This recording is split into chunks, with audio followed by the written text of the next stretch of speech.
नमस्कार, मैं मनीष कुमार वर्मा। इस न्यूज़ में आप लोग को बताएंगे जी किस प्रकार से माननीय प्रधानमंत्री राज्यसभा में गरजे और अपना कानूनी दांव-पेच बताए। आइए सुनते हैं वह राज्यसभा में जहां पर माननीय प्रधानमंत्री नरेंद्र मोदी अपना स्पीच दे रहे हैं।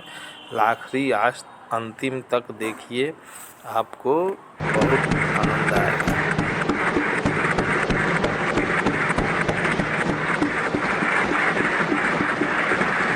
आदरणीय सभापति जी, शीतकालीन सत्र का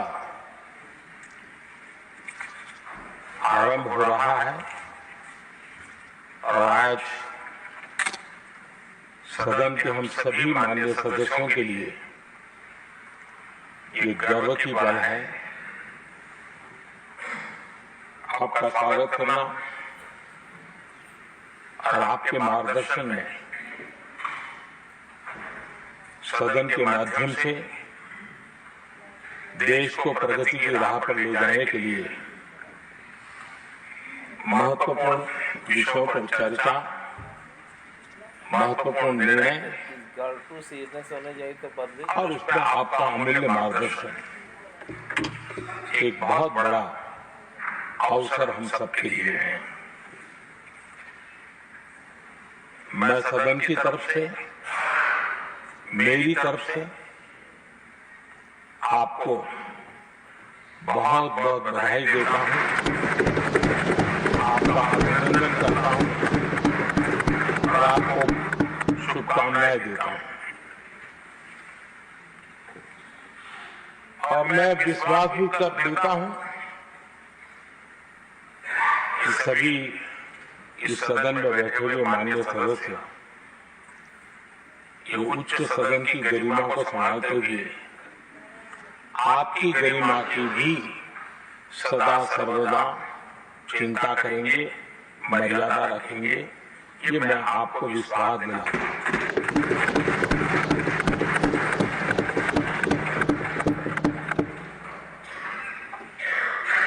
हमारे सभापति जी एक सामान्य परिवार से, किसान परिवार से निकले और पूरा जीवन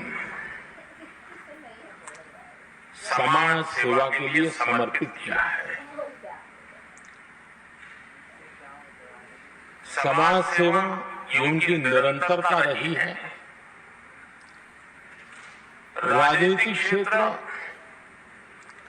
उसका एक पहलू रहा है, लेकिन मुख्य धारा समाज सेवा की रही है। समाज के प्रति समर्पित होकर के जितना कुछ अपने युवा काल से लेकर अब तक वो करते आए हैं, करते रहे हैं,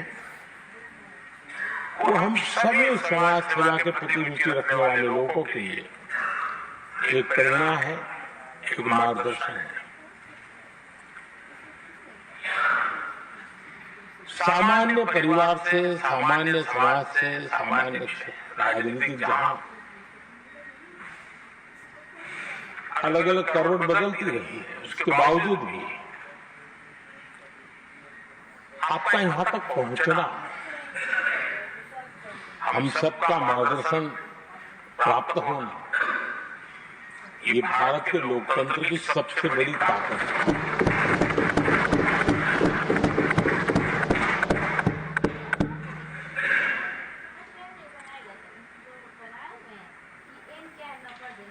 मेरा सौभाग्य रहा है कि मैं आपको लंबे अरसे से परिचित रहा हूं। सार्वजनिक जीवन में साथ साथ काम करने का अवसर भी मिला है। लेकिन प्रधानमंत्री के रूप में जब मुझे वहां दायित्व मिला और जब मैंने आपको अलग अलग जिम्मेवारियां काम करते देखा, तो मेरे मन पर अतिशय सकारात्मक भाव जगना बहुत स्वाभाविक था। क्वायर बोर्ड के चेयरमैन के रूप में हिस्टोरिकली हाईएस्ट प्रॉफिट वाली इंस्टीट्यूशन में कन्वर्ट करना, यानी आपका किसी संस्था के प्रति समर्पण हो तो कितना विकास किया जा सकता है और कैसे दुनिया में उसकी एक पहचान बनाई जा सकती है, वो आपने करके दिखाया। आपको भारत के कई क्षेत्रों में बहुत कम लोगों को ऐसा अवसर मिलता है। आप झारखंड में, महाराष्ट्र में, तेलंगाना में, पुडुचेरी में राज्यपाल, लेफ्टिनेंट गवर्नर अलग अलग दायित्व संभालते हैं। और मैं देखता था कि झारखंड में तो आदिवासी समाज के बीच जिस प्रकार से आपने अपना नाता बना दिया था, जिस प्रकार से आप छोटे छोटे गांव तक दौरा करते थे, वहां के मुख्यमंत्री बड़े गर्व के साथ इन बातों का जब भी मिलते थे जिक्र करते थे। और कभी कभी वहां के राजनेताओं के लिए भी चिंता होती थी कि हेलीकॉप्टर हो या न हो, इसकी कोई परवाह किए बिना जो गाड़ी है आप चलते रहते थे। रात को छोटे छोटे स्थान पर रुक जाना, ये जो आपने एक अपना सेवा भाव था, उसको राज्यपाल के पद पर रहते हुए भी जिस प्रकार से आपने उसको एक नई ऊंचाई दी, जिससे हम भली भांति परिचित हैं। मैंने आपको एक कार्यकर्ता के रूप में देखा है, एक सहयोगी के रूप में हम साथ काम किए हैं, सांसद के रूप में देखा है, अलग अलग पदों पर देखते ही आज यहाँ पर पहुंचे। लेकिन मैंने एक बात महसूस की है कि आमतौर पर सार्वजनिक जीवन में पद पर पहुंचने के बाद कभी लोग पद का भार अनुभव करते हैं और कभी कभी प्रोटोकॉल में दब जाते हैं। लेकिन मैंने देखा है कि आपको और प्रोटोकॉल का कोई नाता ही नहीं रहा। आप प्रोटोकॉल के परे रहते हैं। और मैं समझता हूं सार्वजनिक जीवन में प्रोटोकॉल से मुक्त जीवन की एक ताकत होती है और वो ताकत हम हमेशा अपना अनुभव करते रहे हैं और ये हमारे लिए गर्व का विषय है। आदरणीय सभापति जी, आपके व्यक्तित्व में सेवा, समर्पण, संयम, इन सभी बातों से हम भली भांति परिचित हैं। वैसे आपका जन्म तो डॉलर सिटी में हुआ और उसकी एक अपनी पहचान है, लेकिन इसके बावजूद भी आपने अपनी सेवा का क्षेत्र अंत्योदय को चुना। आपने हमेशा एक डॉलर सिटी के भी उस तबके की चिंता की जो दबे, कुचले और कुछ वंचित परिवार थे, उनकी चिंता की। आदरणीय सभापति जी, मैं उन दो घटनाओं का जरूर जिक्र करना चाहता हूं जिसको कभी मैंने आपसे, आपके परिवार दोनों से भी सुना है और जिसने आपके जीवन पर बड़ा प्रभाव पैदा किया है। बाल्यकाल में अविनाशी मंदिर के तालाब में आपका डूबने की संभावनाओं के बीच की अवस्था आपके लिए हमेशा रहा है कि मैं तो डूब रहा था, किसने बचाया, कैसे बचाया पता नहीं, मैं बच गया। और ईश्वर ने तो आप पर कृपा की, इस प्रकार का भाव आपके परिवार के लोग हमेशा बताते हैं। और दूसरा जो हम सब बहुत बारीकी से जानते हैं, जब कोयम्बटूर में लाल कृष्ण आडवाणी जी का यात्रा होने वाली थी, उसके कुछ समय पहले एक भयानक बम ब्लास्ट हुआ। शायद 60-70 लोग मारे गए। भयंकर बम ब्लास्ट। और उस समय आप बाल बाल बच गए थे। इन दोनों में जब आप ईश्वरीय शक्ति का संकेत देखते हुए अपने आप को समाज के प्रति अधिक समर्पित भाव से काम करने की जो आपने वजह के रूप में उसको कन्वर्ट किया, ये अपने आप में एक सकारात्मक सोच से बना हुआ जीवन का प्रतिबिंब है। आदरणीय सभापति जी, जो एक बात मैं जानता नहीं था लेकिन अभी मुझे पता चला, आप शायद अभी उपराष्ट्रपति बनने के बाद काशी गए थे और आपका काशी का दौरा था, तो सांसद के नाते स्वाभाविक रूप से मेरा मन वहां सब कुछ ठीक ठाक हो रहता है।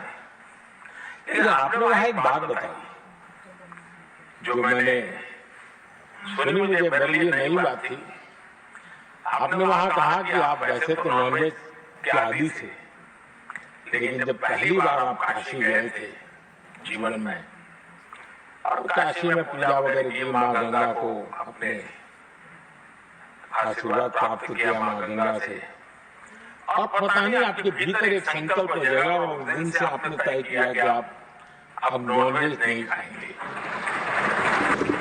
अब ये कोई न कोई सात्विक भाव, कोई नॉनवेज खाने वाले बुरे हैं ऐसा मैं नहीं कह रहा, लेकिन आपके मन में काशी की धरती पर विचार आया।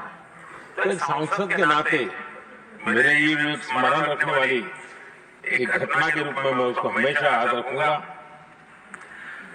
भीतर कोई उनके आध्यात्मिक भाव जो इस प्रकार की दिशा में ले जाने की प्रेरणा देता है। आदरणीय सभापति जी, छात्र जीवन से आपकी नेतृत्व सामर्थ्य रहा है। आज राष्ट्रीय नेतृत्व की दिशा में आप हम सबका मार्गदर्शन करने के लिए यहाँ विराजमान है, यह हम सब के लिए गर्व का विषय है। आदरणीय सभापति जी, आप लोकतंत्र के रक्षक के रूप में अपनी जवानी में, युवा अवस्था में, जब किसी को भी सरल मार्ग से जाने का मन कर जाता है, आपने वो रास्ता नहीं चुना, आपने संघर्ष का रास्ता चुना। लोकतंत्र पर आए हुए संकट के सामने मुकाबला करने का रास्ता चुना और आपने आपातकाल में एक लोकतंत्र के सिपाही की तरह जिस प्रकार से लड़ाई लड़ी, साधनों की सीमाएं थी, मर्यादाएं थी, लेकिन जज्बा कुछ और ही था। और वह कुरुक्षेत्र के सभी वो सब पीढ़ी के नौजवान आज भी इमरजेंसी के खिलाफ की आपकी जो लड़ाई थी, लोकतंत्र के लिए आपका संघर्ष था, उसमें आपने जन जागृति के जो विविध कार्यक्रमों को अपनाया था, लोगों को जिस प्रकार से आप प्रेरित करते थे, वे हमेशा हमेशा के लिए लोकतंत्र प्रेमियों के लिए एक प्रेरणा देने वाली घटना रही। आप एक अच्छे संगठक रहे हैं, मैं भली भांति जानता हूं। आपने संगठन में जो भी दायित्व संभालने का अवसर आया, आपने उस जिम्मेदारी को 4 चांद लगा दिए, अपने परिश्रम से लगा दिए। आपने हमेशा सबको जोड़ने का प्रयास किया, नए विचारों को स्वीकार करने का प्रयास किया, नई पीढ़ी को अवसर देने का प्रयास किया। ये हमेशा संगठन में आपके कार्य की विशालता रही। कोयम्बटूर की जनता ने आपको सांसद के रूप में यहाँ सेवा करने के लिए भेजा और तब भी आपने सदन में रहते हुए हमेशा कुरुक्षेत्र के विकास के लिए अपनी बातों को बड़ी प्रमुखता से लोगों के सामने रखा, सदन के सामने रखा। ये आपका लंबा अनुभव सदन में सभापति के रूप में और राष्ट्र में उपराष्ट्रपति के रूप में बहुत ही प्रेरक रहेगा, हम सबको मार्गदर्शक रहेगा। और मुझे पूरा विश्वास है कि मेरी तरह इस सदन के सभी सदस्य इस गौरवपूर्ण पल को जिम्मेवारियों के साथ आगे बढ़ाएंगे। इसी भावना के साथ मेरी तरफ से, सदन की तरफ से आपको बहुत बहुत